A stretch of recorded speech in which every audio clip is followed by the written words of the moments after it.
सबके हम प्रणाम करै छी। आइ एकटा हम बेटी लगन लऽ कऽ आयल छी। मोन पड़ल कि जे अखन कोयली कुहुकि रहल छै, बाग बगीचा अंगना घर, से हमरा भेल जे कनि एहिपर एकटा बेटी लगन दी। तऽ सुनू हमर एकटा ई बेटी लगन। सखी हे बाबा के हवेलिया में कोयलिया बोलैना।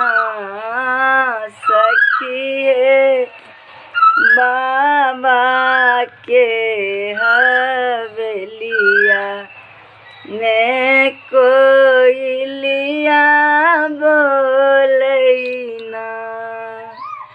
बड़ बिन सर बोलै कारी रे कोयलिया से दिन दुपहरिया ना। सखी हे दिन दुपहरिया ना। सखी हे 16 बरस के बेटी करुणा करैना। कोयली के शब्द सुनी, कोयली के शब्द सुनी अम्मा मोर जागल बोलन माला गईना। कोयली हे कौने करन माँ बेटी करुणा करैना। कोयली हे कौने करन माँ बेटी करुणा करैना। अते दिन तोरो बेटी बालिका उमरिया से रुन जुन खेलौना। आमा गे रुन जुन चलौना। आमा गे आई तोरो बेटी दुल्हन माँ खोजौना।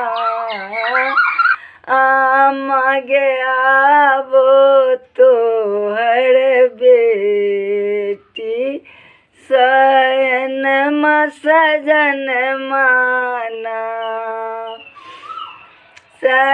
ससुनिया माँ के छतिया दांक लेल मिनतिया करैना।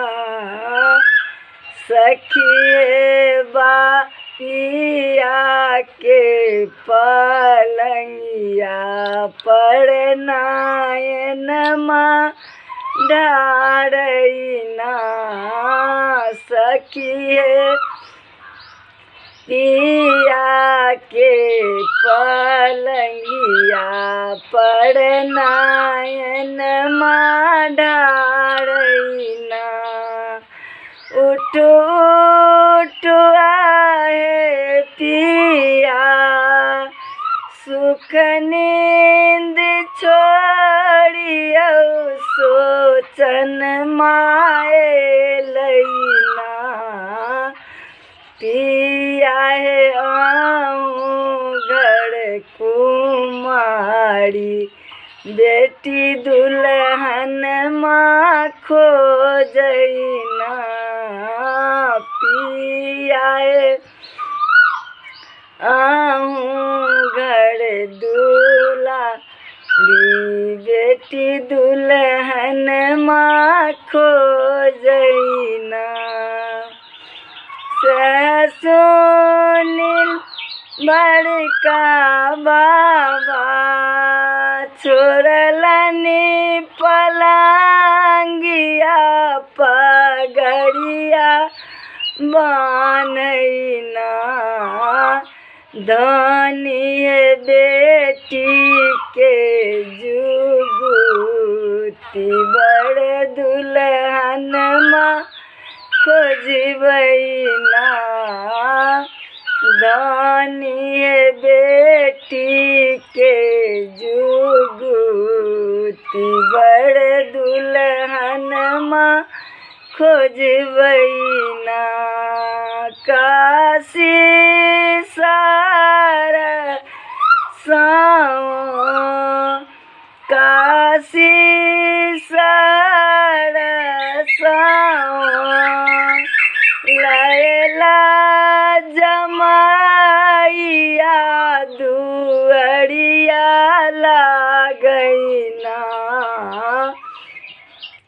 भैया चलला परिछन माँ 10 भैया लके ना भैया चलला परिछन माँ 10 भैया लेके ना सखिए बाबा के हवेलिया में कोयलिया बोलैना बोर बिन सर बोलै कारी रे कोयलिया से दिन दुपहरिया ना